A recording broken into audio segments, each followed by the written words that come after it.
So speaking of a lot going on in the NFL, Jay, one of the questions going into this NFL weekend was the Kansas City Chiefs coming in at 3-3. Can Kansas City and Patrick Mahomes and Andy Reid right the ship going to Tennessee, a place that you have frequented and were welcome, as a matter of fact.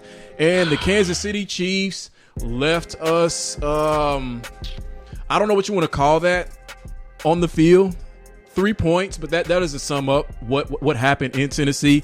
They got destroyed 27-3. They left a turd in the middle of the field yet again this season. Jizzed everywhere. It was to so bad. Fall to 3-4. Patrick Mahomes didn't finish the game.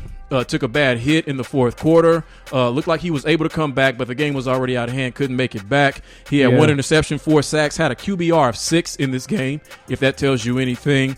But they fell to the Tennessee Titans, who moved to 5-2, which we'll get into a little bit later. And were completely manhandled by them. So with this, Jay, with Kansas City taking this type of loss, can Kansas City get back on track? Can they get back on track? Like what is the number one reason, as far as what you've seen, why this keeps happening, and can they get back on track? Their problem is personnel. They've got a personnel issue right now, especially on defense. DVOA wise, going into this game, they were ranked 31st in run, 31st in pass, which means they were ranked what? 31st in defense. Right. Their defense is really bad. I saw that they pulled Dan Sorensen out for the most part to try to help mitigate some of the bleeding. But I don't think that fixed anything for them. They're really bad. They're just a bad defensive team. Let's go into the next thing. Offensively, their offensive line is bad. And that was the problem going into the Super Bowl. And the easiest way to beat Patrick Mahomes is to rush 4 or 3 and drop everything else back. And they can't do anything. And also getting pressure on them at the same time, which is really hard to do in the NFL. It's not a very easy thing to do.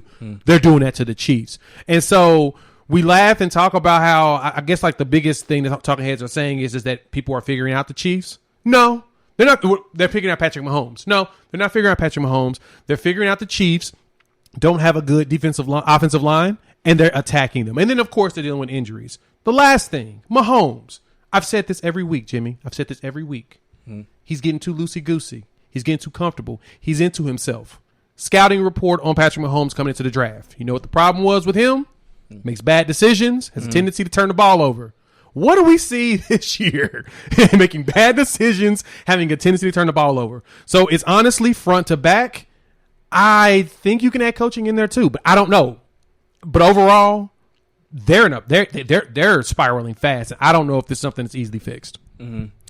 I think that Tampa Bay broke them in the Super Bowl. Ooh. I think what it was that they broke this veil of fear that Kansas City had been able to instill in front of them, where teams going into a game against Kansas City, you approach it with a sense of fear because there are so many dangerous things that you have to worry about. Right. Now, part of why they were broken was, like you said, because of that offensive line and because they couldn't stop the GOAT on defense. And I mean, really, who can? But that broke them because when you go into this season, I don't think it's so much that this offensive line is bad. I think that because teams fear them less, they're pinning their ears back and they're really going after them in a way that they hadn't before because there was so much to fear. Now there's nothing to fear. Now they look like mortal men. Now it's like you see the old man in the Wizard of Oz turning levers and trying to promote these illusions in front of you. But now that isn't there anymore. Now the word is out. Now there's blood in the water. They don't fear them. It's just like the Golden State Warriors.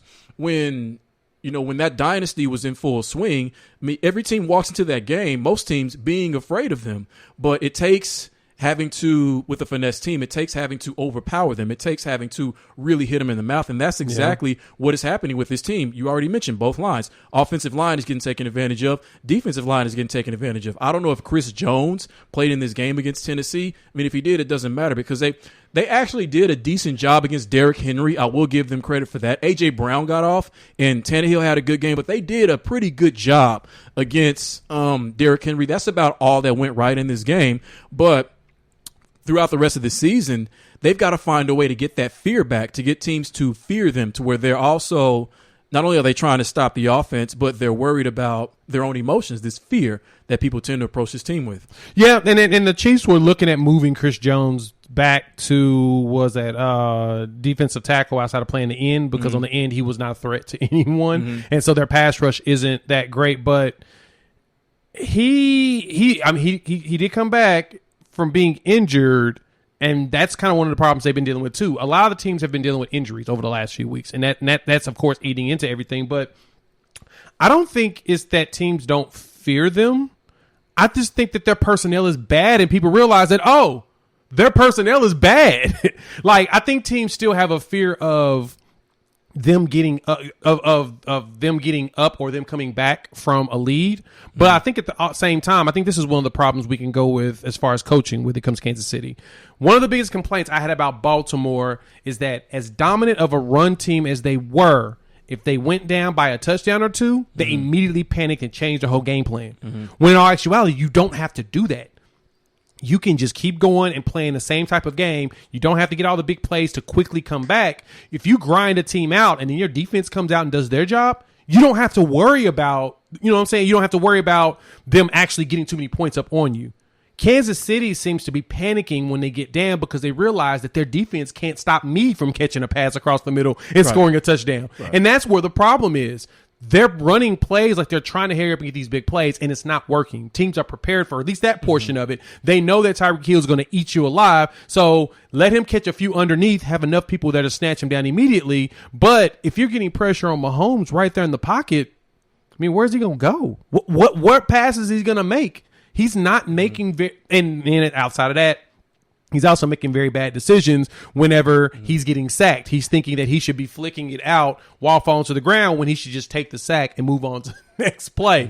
Because if you didn't notice this, Mahomes has one or more interceptions in 6 straight games, most in his career. Longest streak in his career. Never had. He has 9 interceptions this season, 8 over the past 5 games, and he had 5 interceptions in 2019 and 6 in all of 2020.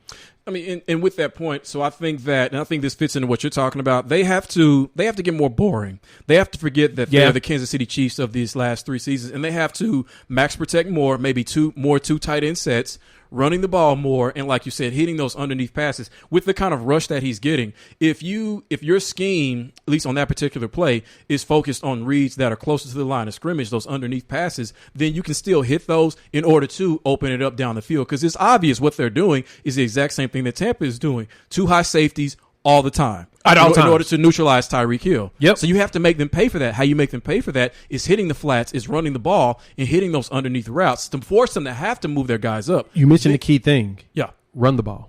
Exactly. No, they got to run the ball. Yeah, right. They can't do that because their line is too bad. Right. Andy Reid and Bieniemy, who was a running back, should be way more patient with the run game. Darrell Williams is he's not Clyde Edwards-Helaire, but he can give you just about. He ain't Damian Williams either, but he's enough. He can give you just about as much as Edwards-Helaire was giving you when it comes to running between the tackles. As a matter of fact, I think he had back-to-back 100-yard games Edwards-Helaire did before he got hurt. So they got to go back to that. They got to forget the Kansas City of old and be the Kansas City that you need to be right now. Yeah, and then you can go back to being that old Kansas City. Then you can. So KC, listen to us. That's what you need to do. You need to do that.